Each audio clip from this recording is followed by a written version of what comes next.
We started coming to Miles City when Ariona, my cousin, invited me to a Christmas party, and everybody was super nice. And we've been wanting to go to church for a while, but I don't know, we just never had like the push to go. But Ariona would sit me down in her chair and do my hair, and she would just talk to me about Jesus and how she found Jesus and hearing her story. And I was like, oh my gosh, this is so inspiring. Then New Year's Day, we came to church, and we've been coming ever since. We were struggling to conceive, so we were dealing with infertility problems, and I was really heavily relying on what I can control about it. And once I started coming to Miles City, it was like I was learning like it's not on my timeline, and it kind of made me more relaxed about the situation. I just had a feeling like everything's going to work out in God's timing, and I remember telling my husband that it's okay because God's still working on our perfect baby. Then we did a fertility treatment, and we were so hopeful about it.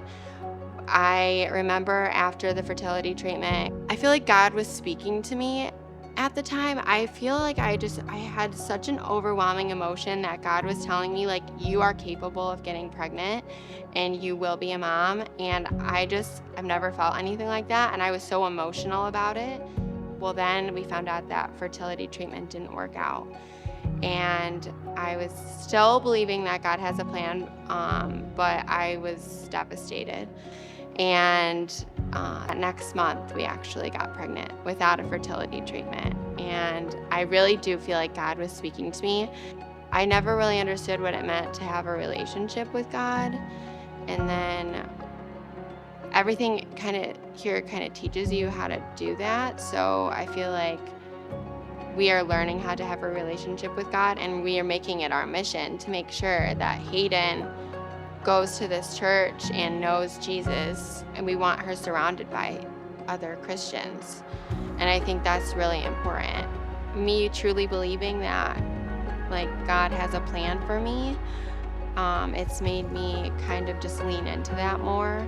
During that service, when someone was talking about how they were waiting to get baptized, but they were unsure, and then they realized they didn't have to know everything about God to be baptized. I always felt like I'm not good enough to know, like I'm not good enough to get baptized because I don't know everything about him yet, and I'm still learning.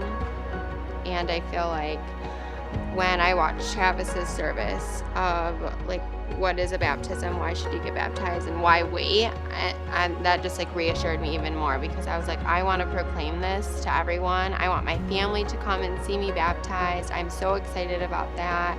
I'm Nicole Langston, and I'm getting baptized because I want to declare my love for Jesus and share that love with others.